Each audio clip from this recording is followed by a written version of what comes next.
नमस्कार मित्रांनो, यूट्यूबवर सगळं स्वागत आहे. आपण आता सांगणार मित्रांनो एक कहाणी, बायकोची चाल ह्या कथेवर कहाणी आहे मित्रांनो. कोणत्या गोष्टीचा काही संबंध नाही, काल्पनिक आहे. तुमच्यासाठी एक कहाणी मजेदार सांगत आहे, तरी पण काळजीपूर्वक ऐका. तर ही कहाणी आहे नवरा बायकोची मित्रांनो, आणि बायकोवर आधारित बोललेली. तर दोन गोष्टी आपण ऐकू, मस्त मजेदार आणि चटकमटक. तर चला स्टार्ट करू मित्रांनो कहाणी. बायकोची चाल. त्याच्यामध्ये काय मित्रांनो आपण पूर्णपणे सांगतो. तर ह्याच्यामध्ये काय राहतं की जे नवरा असतो मित्रांनो, ते काय करतंय, आपल्या घरात राहत असते. त्याच्यामध्ये बायकोची खोड मोठे मित्रांनो. बायको मुद्दाम बाहेर गेली असते, त्याची खोड मोठे. आता जवळ आपण जाऊ कामाला, नवरा ऑटोमॅटिक येईल मित्रांनो. तर मित्रांनो, खोड मोडलेली बायको कुठं जवळच येते कामाला मित्रांनो. जवळ येते कामाला, घरापाशी काम असतं मित्रांनो. तर घरापाशी काम असून ती बायको त्याच्या घरामध्ये आले राहायला मित्रांनो. राहायला आले नाही आणि तिथंच काम करत आले मित्रांनो. जवळ रुमा करू करू करू करू दाखवायचं, जवळच रुमा केली, पण तो नवऱ्याच्या घरात राहिले नाही मित्रांनो. तर मित्रांनो मग पुन्हा त्याला लागली नोकरी लागली मित्रांनो बायकोला समजा. मग तिथून लागली नोकरी मित्रांनो. बायको गेली निघून मग पुन्हा फोन करून काम ते नवऱ्याला, या मला नोकरी लागली आहे, इतर राहिले आम्ही सगळं सांभाळते, म्हातारे ते नंतर ऐका 2 मिनिट. नंतर मित्रांनो ते 1.5 वर्ष राहून नवऱ्याचं घर जवळ असून देखील रूम करून बाजूला राहिली, पण नवऱ्याच्या घरी आले नाही मित्रांनो. मग तेवढ्यात नोकरी लागली, गेली निघून मित्रांनो. कुठं जिकडे जायचं तिकडे गेली निघून मित्रांनो. आणि पुन्हा फोन करून म्हणते, या नवरा बायको तुम्हाला म्हातारा नवऱ्याला सांभाळतो, माझ्याकडे या. तर ह्याच्यामधून तुम्हाला कळतं का मित्रांनो, ह्याचा अर्थ काय तुम्हाला? शहाणी बायको हुशार बायको तुम्हाला कळत असेल मित्रांनो. एक साध्या येड्या माणसाला जर तुम्ही सांगितलं तर मित्रांनो हे पूर्णपणे समजेल तुम्हाला त्या बायकोची चाल कशी आहे मित्रांनो. म्हणून ह्याचं नावच मी बायकोची चाल दिली मित्रांनो, कहाणीचं नावच. म्हणजे कसं आहे मित्रांनो, हे स्वार्थी, अभिमानी आणि रोगी मित्रांनो. ह्याचं दिमाग जे खोपडी आहे का मित्रांनो, लय आता विचार बोलत थोडं शब्द नाही थोडा मित्रांनो. तुम्ही ऐका पूर्णपणे मी काय म्हणतो ते. तर जवळ येऊन रूम करून राहिली, कामाला गेली, पण नवऱ्याच्या घरात राहायला आले नाही मित्रांनो. हे बायको दाखवून दिली आपल्याला. पण नोकरी लागल्यानंतर काय म्हणते बायको, मी तुम्हाला सगळं सांभाळते, या. तर मित्रांनो ह्याच्यामध्ये काय सांगाल तुम्हाला समजा का मित्रांनो, ज्या नवऱ्यापाशी जवळ असून राहायला आले नाही ते बाई, आणि तिने त्या नवऱ्याला सांभाळते असा प्रश्न घालते मित्रांनो. तुम्हाला खरं वाटतं का मित्रांनो ही गोष्ट तुम्हाला? म्हणजे बाई किती हुशार आहे ह्याच्यात तुम्हाला कळत असेल मित्रांनो. बाईचं बोलणं करणं म्हणजे किती गावचं पाणी पिले असेल या बाईने, तुम्हाला विचार हे बोलण्यातून कळत असेल मित्रांनो. तर हे असतं मित्रांनो स्वार्थी भावनाच्या असल्या बायका, की दुसऱ्याचं घर खराब करायला आणि दुसऱ्याचं संसार वाटू करावं असलेल्या बायका. ह्यांना कोणाचे काही संबंध नसते, ह्यांचं जीवन जास्तच गेलं असतं मित्रांनो बाहेर, आणि ह्यांना कोणाशी कोणत्या गोष्टीचे काही संबंध नसतो. आणि सासू परीच म्हणजे पहिलेच पुरीचं खाऊन माहीत असतं मित्रांनो, कुठून दे, तिकडे जा, इकडे जा, कुठे जा, मला पैसे आणून दे. समजत असेल मित्रांनो तुम्हाला. जेव्हा एक बार सासू गल्ल्यावर बसते तर ते कुठून का पैसे आणस, मला पैसे आणून दे अशी म्हणणारे सासू असते मित्रांनो.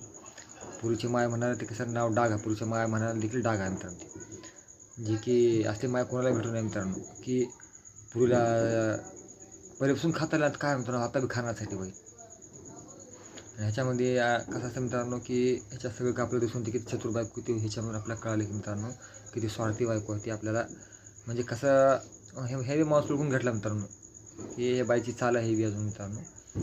प्रत्येक वेळेस ही बाय चाल करते, ही चाल हमेशाच ही चाल जी आहे का मित्रांनो नागासारखी आहे. म्हणजे हमेशाच काय ना काही जसं डोचून जाते का मित्रांनो, तसं चाल हे ना प्रत्येक वेळेस चाल केल्यासारखं हमेशा चाल असते मुलीची. बिना मित्रांनो बिना गुळचं कुठं माशी लागत नसते मित्रांनो. ह्या गोष्टी तुम्हाला कळत असेल तुम्हाला. जिथं गुळ आहे तिथं माशी येत असते, हे पहिल्यापासून इतिहास गाव आहे मित्रांनो. तर ही बाई एवढी पुढे पोचलेली आहे बायको होणारी मित्रांनो, आणि हिचं म्हणून ते हे रोग वाढतात हिच्या पाठी. म्हणजे लागला रोग मित्रांनो ते हळूहळू वाढत आहे मित्रांनो, की ह्याच्या पापाचा घडा तिथंच भरता आला आणि रोग बी तसंच प्रमाणे वाढलेला आहे मित्रांनो. हळूहळू टप्प्याटप्प्याने वाढायला आहे मित्रांनो. यालाच म्हणतात मित्रांनो जैसी करणे वैसी भरणे. जिथं जसं केलं तसं फेडावी लागत असते मित्रांनो, की माणसाचं जे कर्म असते मित्रांनो ते पुढे येत असते मित्रांनो, लक्षात घ्या. किती जर आपण पाप केलो त्याच्या कुठं ना कुठं फेड असतेच. हे ह्या बाईने तेच केलं मित्रांनो. नवऱ्याला घात करून, लबाड बोलून, खोटं माड बोलून, चाल करून फसवणं म्हणजे हे मोठं पाप आहे. तिचं तिला भोग भेटलंच मित्रांनो. एका रोगाच्या स्वरूपात आले म्हटलं मित्रांनो, एका रोगाच्या स्वरूपात आली ती बी मित्रांनो. हे पाप असते माणसाचं कुठं ना कुठे पुढे येत असते मित्रांनो पाप. आणि ह्याच रोगाची मोत मरता मिळत त्याला. रोग कोणत्या ना कोणत्या रूपातून पकडलेला आहे मित्रांनो तिला. तेच आता तिचं हमेशा तीच भोग तिच्या पुढे चलत आहे मित्रांनो. तर ह्याला म्हणतात कर्म मित्रांनो. कर्माचं हिशोब कधी चुकत नसतं मित्रांनो. कर्माचा बघणारा वरचा असतो मित्रांनो. त्याच्या हातातून कधी बी चोर आणि कोणती बी चोरी लपल नाही त्याच्यातून सगळे पैसे देऊन तुम्ही सोडू शकता मित्रांनो. पण वरच्या समोर पैशाची चालत नसते, कारण वरच्याकडं फक्त इमानदार चालत असते मित्रांनो. त्याच्यात तराजू एक वर बसला का मित्रांनो मग ते इकडे बी आहे तिकडे बी नाही मित्रांनो. आणि नवरा जसं तसं राहतो मित्रांनो. नवरा काही होत नसते, पण तो बायकोला रोगून बसतो मित्रांनो. हिला बडा बोलणारी बायको नोकरी असून ह्याला रोग लागून बसतो मित्रांनो. तर हे असते पापाचं इथंच फेड केलं जात असतं मित्रांनो. आपण म्हणता वर केलं जातं मित्रांनो, इथंच वरून त्यांना लिहून देते ते तिथंच फेड लागत असते. हे असतं मित्रांनो खरं माणसाचं कर्म. जीवनामध्ये प्रत्येकाला एक ना एक दिवशी चांगलं कर्म करून जायचं मित्रांनो. आणि ह्याचा पापाचा जे घडा भरला ते ह्याचप्रमाणे असं कुठं ना कुठं फेडत असते माणूस. किती जर माणूस पैसा कसा घेऊन जातो तर माणूस, आणि जे ह्याची माया जी आहे मित्रांनो हमेशाच पुरीचं खात आलेलं आहे. हमेशाच जावायच्या घरी नीट राहून दिलं नाही, काय नाही. जावायच्या घरातून आणून पुरीला तिकडे जा इकडे जा म्हणून पैसा काढून बाडून घेऊन ह्याला बी थोडाला वांग फुटलं तर मित्रांनो त्याचं वांग फुटून ते बी कधी मरते काय नाही मरत हे सांगायचं मित्रांनो. हे कोणाचे भले केले नाही बाई. आणि हे पुढे वांग फुटलं दिला बी आणि ती कोणाकोणाचं घर गिळून बसली की काय नाही. एक जावायला गिळून बसली, एकाचं घर तोडून बसली आणि तिसऱ्याला घरात घेऊन बसली जावायला मित्रांनो. हे असं असली सासू आहे मित्रांनो. आणि असल्या सासूला चांगल्या जावायला नेलं, असल्या म्हातारीला ठेवून काय दिसायला गेले सगळं. नवरा बी मरून जमाना झाला मित्रांनो. आणि असल्या उगं पडलं जावायच्या घरातून पडले मित्रांनो. जावायच्या घरात खात मुलगा कुठं आहे की काय नाही की, पण ही जावायच्या घरातच खात बसले मित्रांनो. तर असे कर्म आहेत मित्रांनो. पाप कर्म होतात त्याला. जावायच्या घरात बसून खाणं म्हणजे एक पापी कर्म आहे मित्रांनो. मायबापासून तोडून म्हणून आपण त्याच्या घरात खात बसणं हे मोठं पाप आहे, हे आपल्याला दिसून येते मित्रांनो. आणि माणसामध्ये एक रूढी परंपरा असते मित्रांनो, जी प्रेरणा असते, जे काही ह्याला म्हणजे वंशच नाही मित्रांनो. वंश नाही त्या आजी सासूला, त्या वंश नाही. वंश नाही म्हणजे मुलाला काही लेकरूबाळ नसल्यामुळे तो कोणाचं बी घरामध्ये घुसून राहिलेलं आहे मित्रांनो. आणि मुलगा बी जवळ राहू देत नाही. ह्याचे कर्म ह्याला इथंच फुटलेलं आहे मित्रांनो.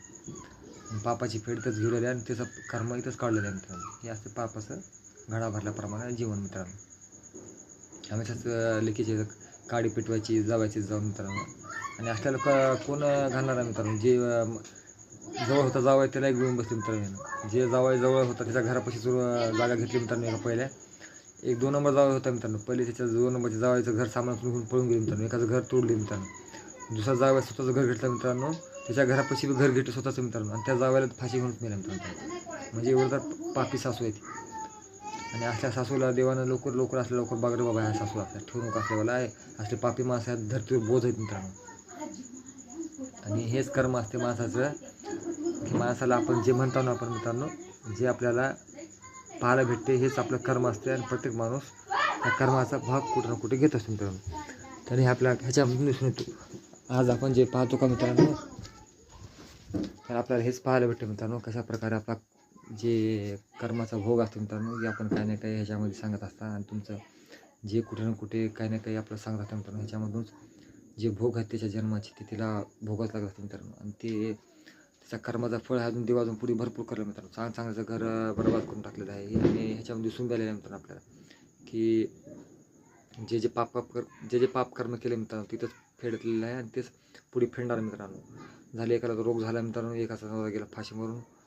हे भोग असते, एकाचा भोग एकाला भोगा लागला मित्रांनो. आणि हेच पाप आहे. ह्याच्यामुळे ह्या पापामुळे साधारण ते पुढे अजून लई मोठी सजा भेटायची मित्रांनो. हे असंच असतं मित्रांनो. ह्यासाठी कोणाचं घर फोडलं या कोणाचं तोडलं आणि पोरगी तर तिच्यापेक्षा टाकून दिले मित्रांनो. म्हणजे बोलणं शब्द येत नाही तोंडामध्ये. आणि एवढं जर आहे का कुकर्म त्याचं मित्रांनो विचारू नका. मुलीचं तर मायापेक्षा 10 पट्टी मुलगी पळून गेली मित्रांनो. रोग जे झाला का तिच्या संगत जाईल वर मित्रांनो. तिच्या कर्म त्यानं इथंच फेडला मित्रांनो. आता तर त्याचा रोग लागल्यामुळे त्यात अर्ध जीवन तर संपले जमा आहे. कधी चक्कर येऊन पडून पत्ता लागणार आहे मित्रांनो. तर मित्रांनो आमचं चॅनल सक्सेस झालेलं आहे.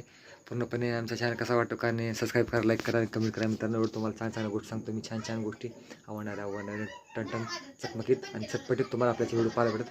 आणि नक्की कळवा आम्हाला व्हिडिओ कसा वाटतो का नाही. लाईक करा, सबस्क्राईब करा, कमेंट करत चला आमच्या चॅनलवर. मित्रांनो खूप खूप धन्यवाद. Bye bye.